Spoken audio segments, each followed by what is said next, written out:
Kita teruskan lagi topik firman Tuhan mengenai mengasihi Yesus.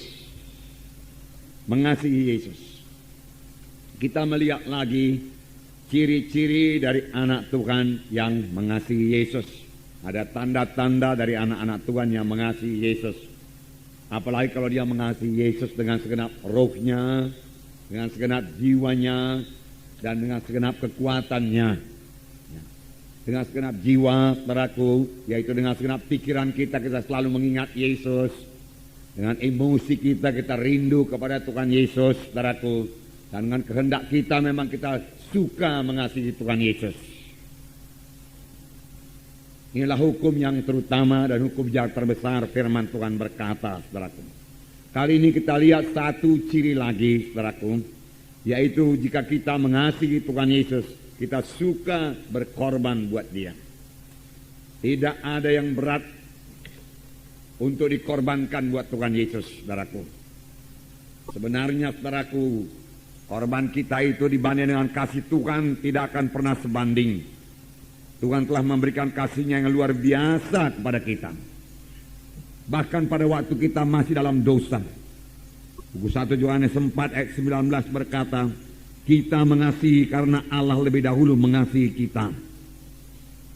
Kita patut mengasihi Tuhan karena Tuhan telah lebih dahulu mengasihi saudara, mengasihi saya. Dia mengasihi kita, saudaraku, dengan menggantikan kita dihukum supaya kita jangan dihukum. Dia dijadikan dosa supaya kita jadi kebenaran. Dialah substitusi kita, ganti kita. Itulah sebabnya kita diselamatkan oleh Tuhan Yesus. Dan sesudah selamat, Tuhan mengangkat semua kutuk dosa daripada kita dan memberikan kepada kita berkat Abraham. Sehingga kita berada sebagaimana kita ada sekarang. Saudaraku, kita patut mengasihi Tuhan kalau kita ingat dari mana kita dahulu diangkat oleh Tuhan. Dari kematian rohani. Firman Tuhan berkata, dahulu kamu mati oleh segala kesalahan dan dosamu. Kita berjalan dalam kegelapan, tidak ada iman, tidak ada pengharapan, tidak ada hidup. Inilah yang paling parah, tidak ada hidup yang kekal. Tetapi Tuhan telah memberikan kepada kita hidup yang kekal dengan korban yang sangat besar, yaitu Allah memberikan anaknya sendiri, saudaraku. Karena Yesus, saudaraku, dosa kita diampuni, saudaraku, dan Tuhan memberikan lagi kepada kita Roh Kudus yang memimpin kita pada segala kebenaran, pada segala kebenaran. Sesudah itu Roh Kudus, saudaraku, terus memimpinkan kita hari lepas hari. Firman Tuhan berkata Roh Kudus memimpin kita pada segala kebenaran. Firman Tuhan berkata bahwasanya setelah kita dibentuk terus hari lepas hari menjadi bertambah, hari bertambah seperti Yesus. Kita harus berubah kalau kita mau mengikut Yesus. Kita harus berubah dalam pemikiran kita kalau kita mau mengikut Yesus dan sampai kepada panggilan Tuhan Yesus. Kita harus berubah dalam karakter kita, tingkah laku kita kalau kita mau, saudaraku, memuridkan orang lain, saudaraku. Karena memberi teladan adalah yang paling perlu dalam memuridkan orang lain. Kita tidak bisa memuridkan orang lain dengan mengajar saja, tidak. Orang lain melihat hidup kita yang berubah, pemikiran kita yang berubah. Orang lain harus melihat hidup kita yang suci, saudaraku.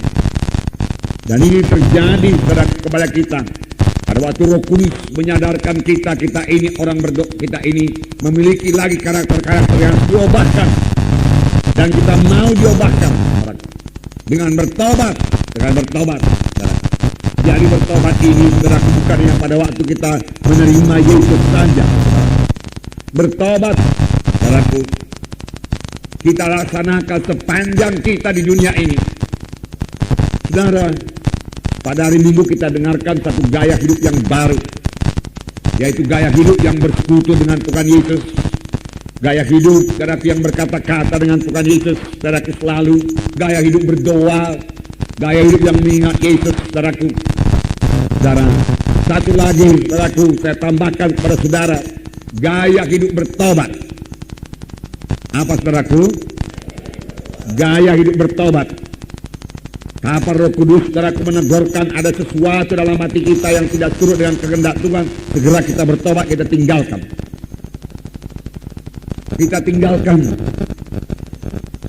Bertobat bukan sekedar menyesal saja, menangis, saudaraku, tetapi tidak mau berubah. Bukan, saudaraku. Banyak, saudaraku, penjahat-penjahat, saudaraku, pencuri, perampok yang ditangkap oleh polisi, kemudian dimasukkan dalam penjara, dia menangis.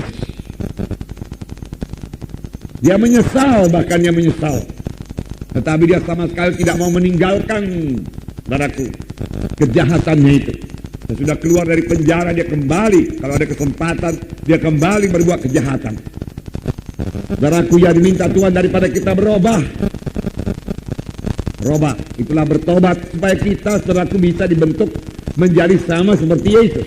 Tanpa kita mau berubah, saudaraku, tanpa kita mau bertobat sungguh-sungguh, saudara, dan tidak akan sampai kepada maksud Tuhan. Dan kita tidak bisa memuridkan, saudaraku. Karena memuridkan, saudaraku, perlu teladan. Karena saudara tentunya di kelompok sel itu memuridkan, saudara. Memuridkan itu, saudara, tidak cukup dengan mengajar saja. Tapi orang harus dapat membaca hidup saudara. Transparan. Kehidupan kita ini dilihat oleh kehidupan saudara sebagai pemimpin kelompok sel dilihat oleh anggota-anggota kelompok sel. Bahwasanya saudara sudah berubah, mengasihi Yesus, mengasihi dia, yaitu anggota-anggota kelompok sel saudara. Menyatakan dalam pelayanan saudara kepada dia, perkunjungan saudara kalau dia tidak datang, saudaraku. Di situ dia melihat saudara kedewasaan saudara, kasih saudara. Dan dia mau berubah menjadi seperti saudara. Dan kelak kalau dia sudah berubah, dia akan memberikan orang lain lagi. Demikian pemberitaan berjalan terus. Dari satu generasi rohani kepada generasi yang lain, saudara. Nah, jadi gaya hidup bertobat. Gaya hidup bertobat. Yang meninggalkan segala kebencian Tuhan, yang meninggalkan semua yang tidak berkenan kepada Tuhan, yang meninggalkan semua tabiat-tabiat lama, yang tegurkan Tuhan kepada kita tinggalkan. Kita mau dengar nanti mengaku kekurangan kita, saudaraku. Kalau kita masih merasa diri kita benar, saudaraku, kita belum bisa bertobat. Kalau kita merasa diri kita lebih baik daripada yang lain, kita tidak bisa bertobat. Bertobatlah kamu sebab kerajaan surga sudah dekat. Di manakah Yohanes mengajar? Padang belantara, saudara baca. Dan orang-orang datang padang belantara untuk mengaku dosa dan bertobat dan dibaptis sungai Jordan. Saudara, dan ketika orang Farisi dan Saduki datang kepadanya, saudaraku, Yohanes Pembaptis berkata, keluarkanlah buah-buah yang berpadan dengan pertobatan. Karena orang Farisi ini orang yang sangat beragama. Dia mengatakan dirinya itu mematuhi hukum Taurat, tetapi buahnya tidak ada. Buah pertobatan tidak kelihatan. Namanya saja, saudaraku, beragama. Saudara, agama Kristen tidak menyelamatkan, saudaraku. Gereja, saudaraku, tidak menyelamatkan. Yang menyelamatkan yaitu Tuhan Yesus. Amin, saudara. Siapa yang memiliki Yesus, saudaraku, percaya kepada Tuhan Yesus, dia akan diselamatkan.